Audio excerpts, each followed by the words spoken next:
The rain falls steadily over the ancient landscape, soft at first, then heavier, tapping against leaves, against earth, against stretched animal hides pulled tightly across a simple wooden frame. Inside the shelter, the world feels smaller, closer, warmer.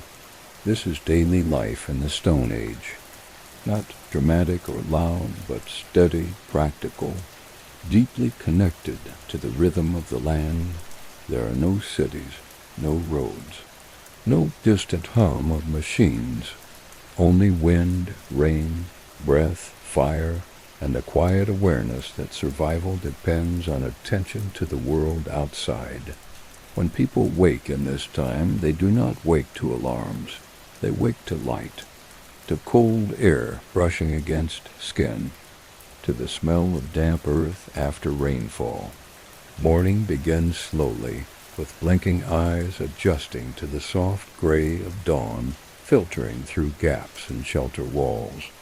The ground beneath them is layered with grasses, furs, and woven plant fibers. It is not luxurious, but it is sufficient. Comfort in the Stone Age is measured by warmth and dryness. The first task of the day is often the fire. Fire must be protected carefully through the night, banked under ash so that glowing embers survive until morning. A person kneels, gently blowing into the ash, coaxing orange light back into flame. Sparks catch on dry moss, smoke curls upward, thick but familiar. The scent fills the shelter, mixing with the cool scent of rain drifting through the entrance. Fire is not just warmth, it is safety. It keeps predators at a distance. It cooks food. It hardens wooden tools. It dries clothing. Without it, daily life becomes much harder. So tending it is not rushed. It is done with care, patience, and quiet focus.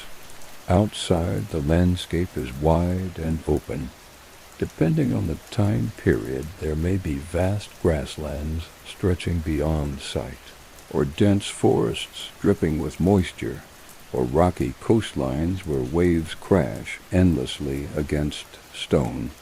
During the Paleolithic period, which makes up most of what we call the Stone Age, humans live as hunter-gatherers. They move with the seasons. They do not stay in one place forever. The rain that falls today may signal that it is time to remain sheltered, to repair tools, to prepare food, to tell stories. Or it may be only a brief interruption before the group travels again. Food shapes nearly every part of daily routine. There are no farms in the early Stone Age, no planted fields, no stored grain in large quantities. Instead, people rely on knowledge passed carefully from one generation to the next. They know which plants are safe to eat and which will harm them. They know where herds tend to move after rainfall. They understand how animal tracks change when the ground is wet. This knowledge is not written down. It is carried in memory, in observation, in experience. Children begin learning it almost as soon as they can walk. They watch adults gather berries, dig for roots, strip bark, search for eggs hidden in tall grass.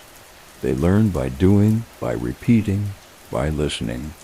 On days when hunting is possible, preparation begins early. Spears are inspected. Stone points are checked for cracks. These points are carefully shaped through a process called knapping, where one stone strikes another at precise angles, breaking off flakes to create sharp edges. The sound of stone striking stone is sharp and rhythmic, echoing lightly even under the steady rain. Each tool takes time, patience, skill. A well-made spear or scraper can mean the difference between hunger and survival. But tool-making is also strangely meditative. The repetitive motion, the careful shaping, the focused attention, all create a quiet rhythm that fills the morning. Not everyone hunts. Daily life is shared work.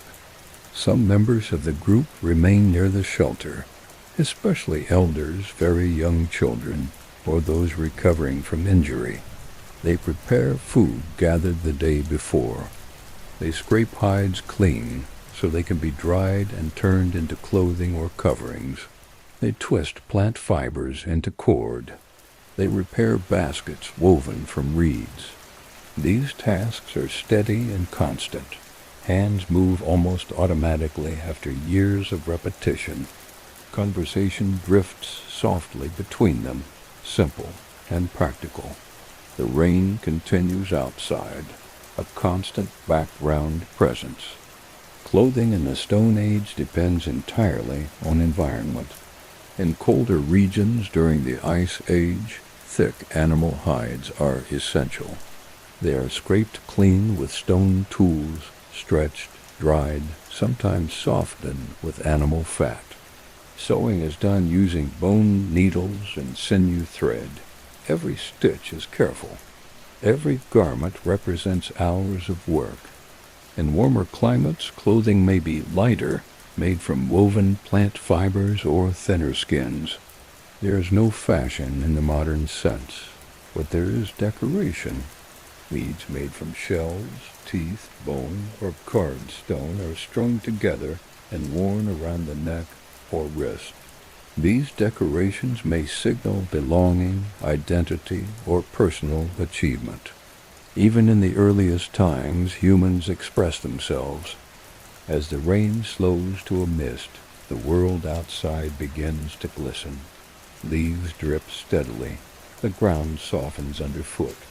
This is when gatherers might step out, scanning the landscape carefully. After rain, certain plants are easier to dig from the earth. Tracks in mud are clearer. The air smells fresh, clean, full of life. There is a deep awareness in every movement, a constant scanning of surroundings. Not fear exactly, but alertness. Large predators still exist. Saber-toothed cats in earlier eras, massive bears, packs of wolves. Humans are not at the top of the food chain without cooperation. Survival depends on staying together. Midday is often quieter.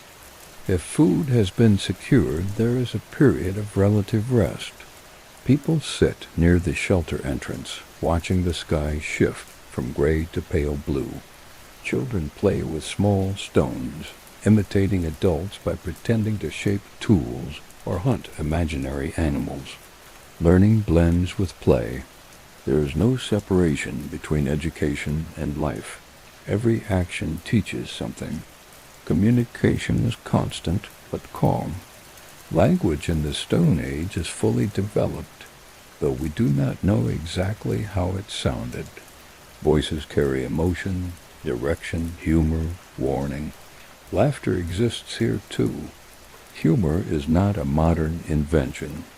A slipped step in mud, a playful tease, a shared memory of a failed hunt can bring quiet smiles, even in difficult times. Daily life is hard, but it is not without warmth. As evening approaches, the group gathers again. If hunters have been successful, meat is shared equally. There is no concept of individual ownership as we know it. Survival depends on cooperation. A successful hunt feeds everyone. Meat is roasted slowly over the fire, the smell rich and heavy in the damp air. Fat drips into flames, causing brief bursts of light. People eat with hands, with simple stone flakes used to cut portions. It is filling. It is earned. When darkness falls, the rain may return softly, tapping against the shelter roof. Firelight becomes the center of the world once again. Shadows flicker across faces marked by wind and sun. This is when stories begin. Stories of animals encountered, of ancestors remembered, of strange dreams, of the stars when the sky is clear. In some Stone Age communities, early art appears during these long evenings. Charcoal drawings on stone walls, handprints pressed against cave surfaces, images of bison, horses, mammoths, deer. Places like the caves of Lascaux and Altamira hold evidence of these quiet artistic moments. Flickering firelight would have made painted animals seem to move across the rock walls, almost alive. Daily life in the Stone Age is demanding. Yes, it requires strength, awareness, resilience, but it is also deeply grounded. There are no endless decisions about abstract things. Every action has purpose. Every skill matters.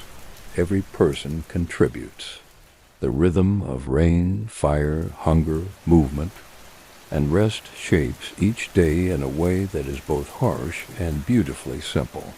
Outside, the rain continues its steady fall over ancient forests and open plains. Inside, the fire glows warmly, and people settle closer together as night deepens. This is daily life, not glamorous, not easy, but steady, connected, human. The rain has settled into a softer rhythm now, no longer heavy, but steady enough to blur the distant trees into shifting gray silhouettes.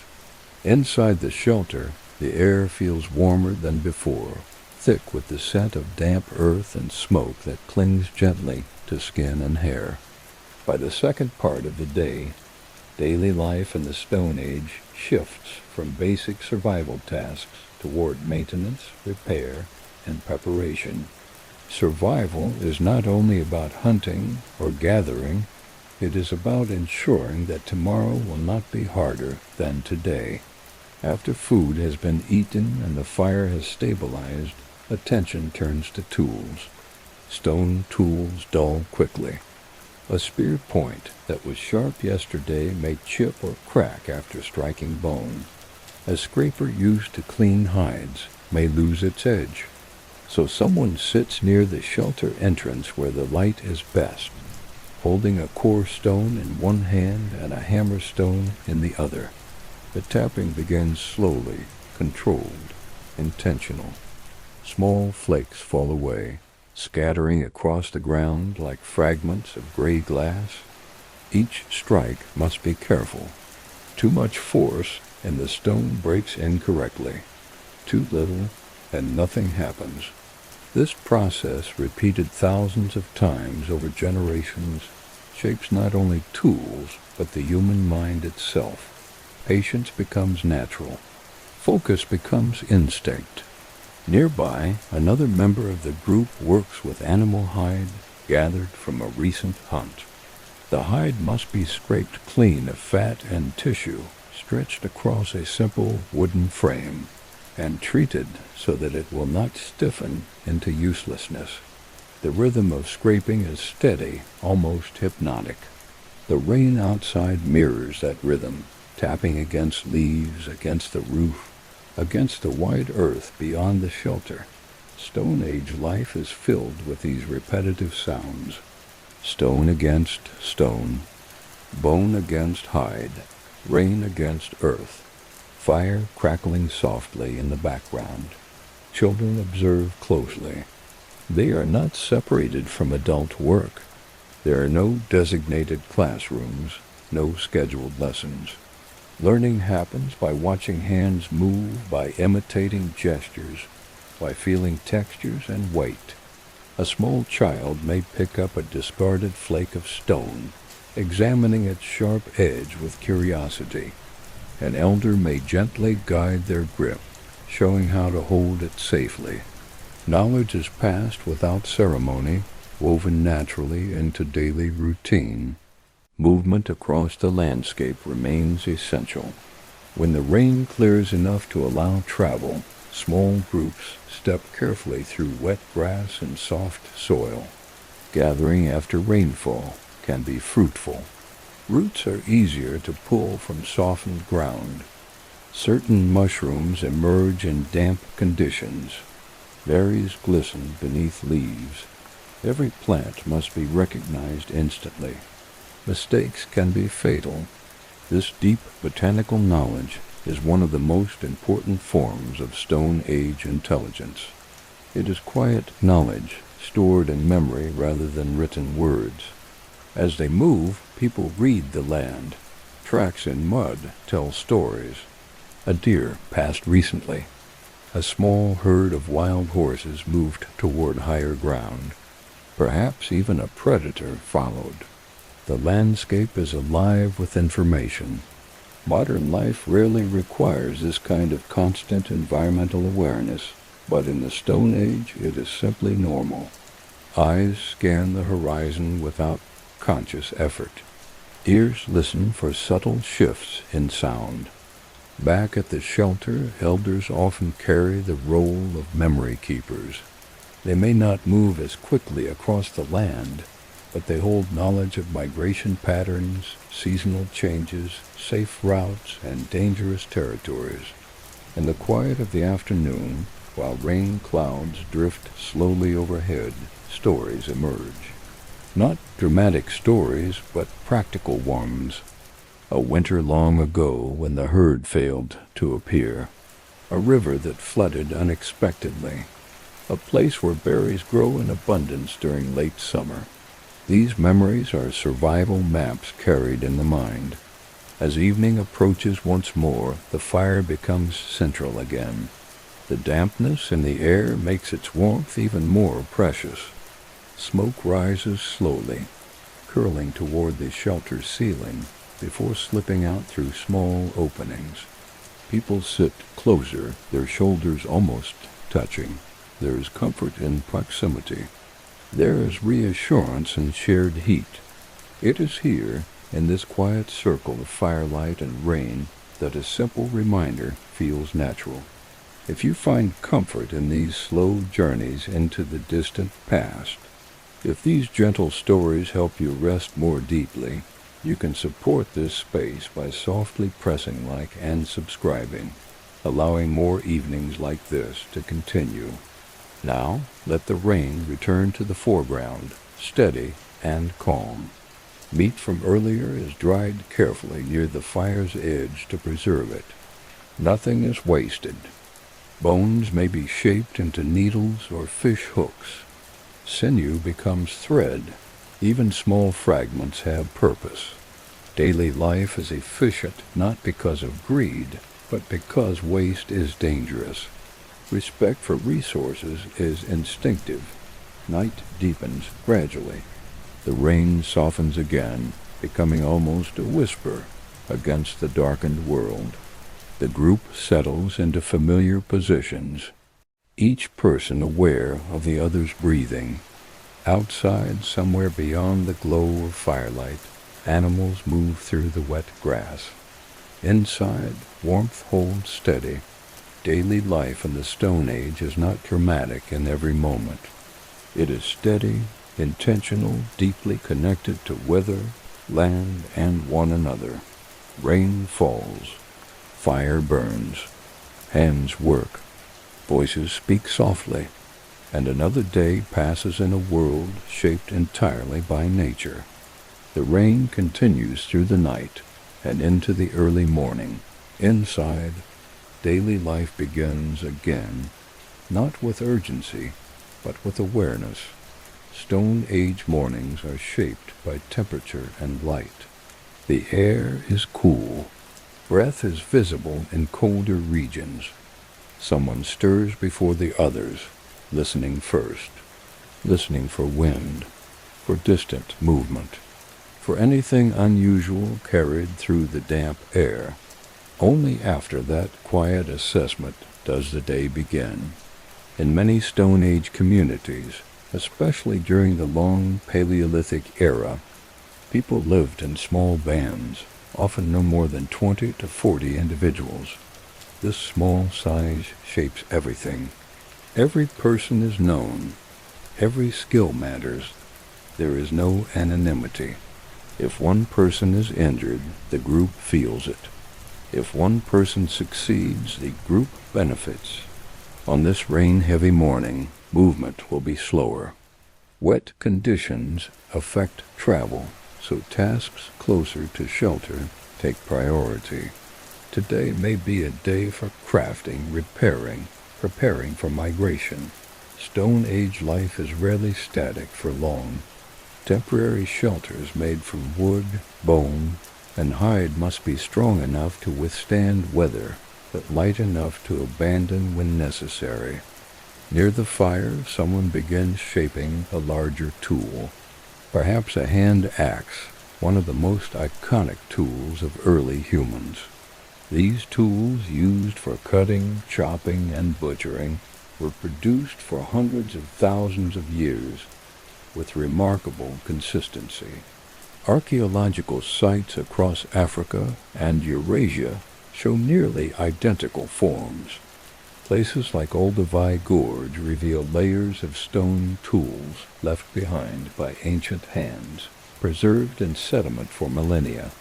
Design, knowledge carried forward through time. The shaping process is slow. A core stone is rotated carefully, struck from different angles to produce a symmetrical edge. There is a quiet satisfaction in watching form emerge from roughness. The repetitive tapping blends with the soft hiss of rain outside. Over time, these sounds become the soundtrack of existence. Elsewhere in the shelter, someone prepares plant fibers for weaving. Thin strands are twisted together to form cordage. Cordage is essential. It binds spear points to shafts. It secures shelters. Hands remember what to do even when the mind drifts. Children mimic these actions with smaller materials. A child may attempt to twist grass into fragile rope, only for it to fall apart. There is no frustration in the adult response, only gentle correction. Skills in the Stone Age developed gradually, layered over years of observation and repetition. When the rain thins to a fine mist, a small group may venture out to check traps or observe animal movement. Hunting in wet conditions can be difficult, but it also presents opportunity. Mud captures fresh tracks clearly. Hoof prints fill with water, outlining their depth and direction. A skilled tracker can determine how recently an animal passed, whether it was walking calmly or moving quickly.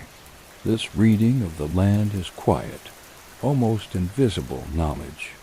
It leaves no artifact behind for archaeologists to find, yet it was one of the most valuable skills of all. Meanwhile, those who remain at shelter may prepare pigments. Evidence from cave systems such as Chauvet Cave shows that Stone Age people mixed charcoal, ochre, and minerals to create striking images on rock walls. The preparation of pigment requires grinding minerals into powder, mixing them with water or fat, testing consistency. Even on a rainy day, art may emerge, not because it is necessary for survival, but because expression appears to be necessary for the human spirit.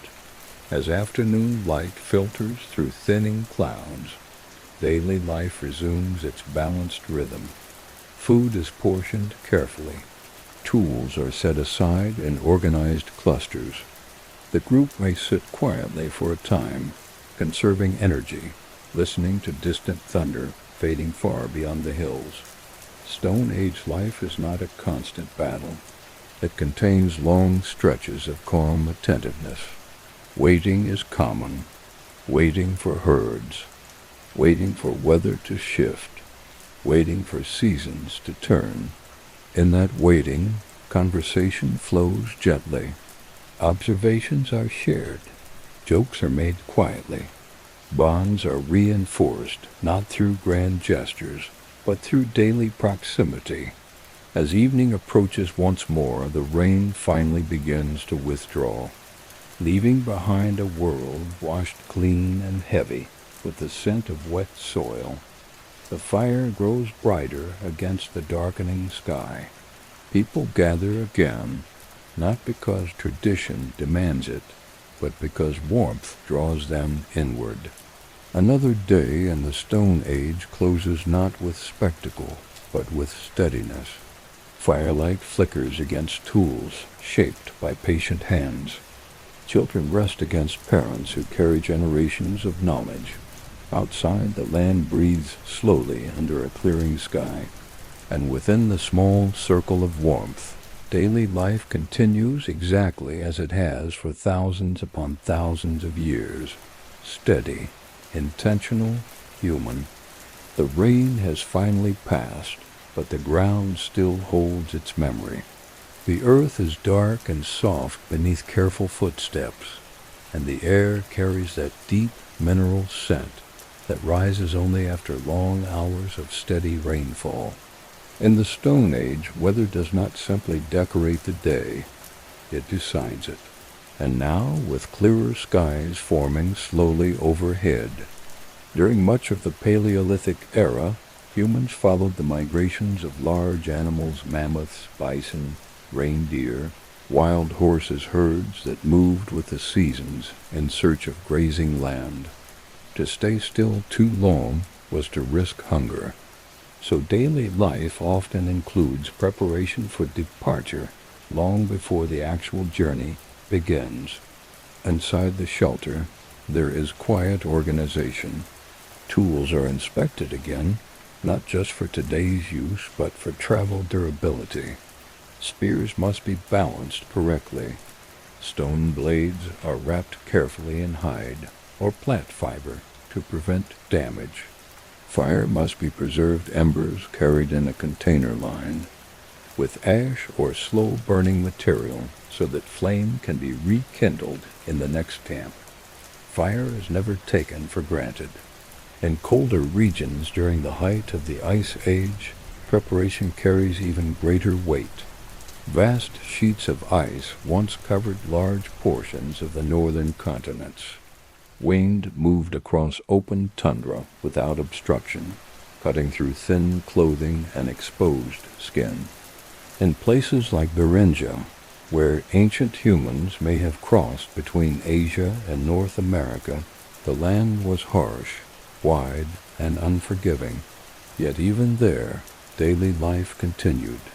Shelters were reinforced with bone frameworks, sometimes even mammoth tusks, covered with thick hides to block the wind. Bone needles are stored carefully. Children sense the coming change.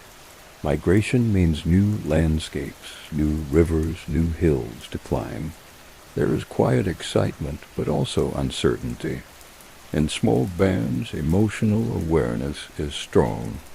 Elders speak calmly, recalling previous journeys, describing familiar landmarks ahead. Stories function as reassurance. The group has done this before. The land may be vast, but it is not unknown. Before departure, food must be secured. Dried meat is packed in wrapped bundles. Gathered nuts or roots are sorted by durability. Nothing excessive is carried. Weight matters. Everything must justify the energy required to move it. The final night before travel is often quieter than usual. The fire burns steadily, but conversation softens. There is reflection in these moments. Marks on the ground show where tools were shaped. Stones blackened by repeated fires hold memory in their surfaces. Some may step away briefly from the circle of light, looking out across the dark landscape. The stars, when visible, stretch wide and endless.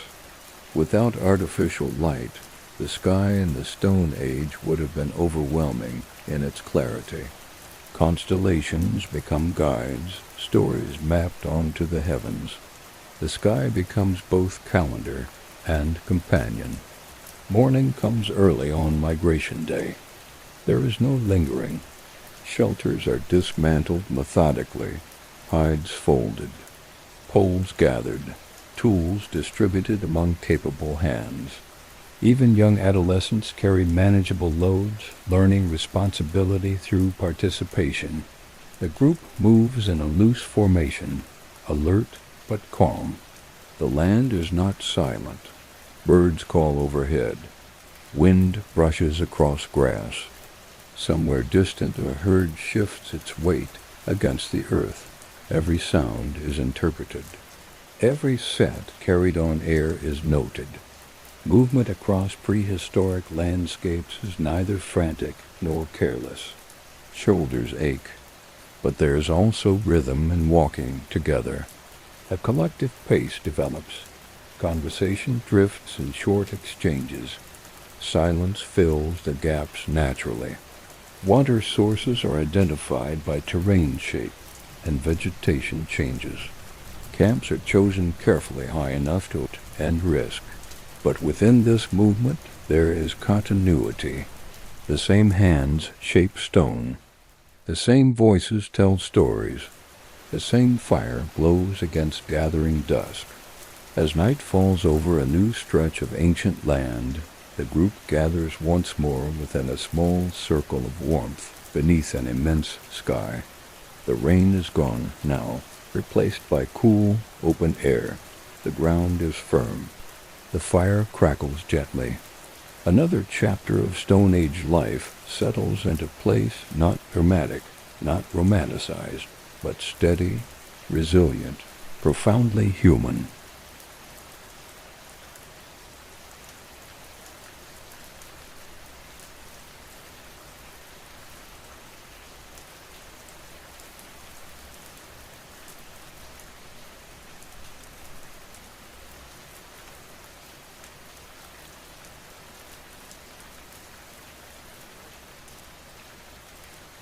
The night settles slowly over the land, and this time there is no rain, only the lingering scent of it resting in the soil. The sky stretches wide and dark above the new camp, scattered with stars so clear and numerous that the darkness itself seems textured. The fire burns low but steady, casting soft light across faces shaped by wind, sun, and time. And here, in this quiet circle beneath an ancient sky, daily life in the Stone Age reveals something deeper than survival. It reveals feeling. It is easy to imagine early humans as only hunters and gatherers, moving through harsh landscapes without pause. But archaeology tells a quieter story as well. Some skeletons show evidence of healed injuries that would have required long-term support from others. This means compassion was not a modern invention. Relationships were not casual and small bands. When a group contains only a few dozen individuals, every bond matters.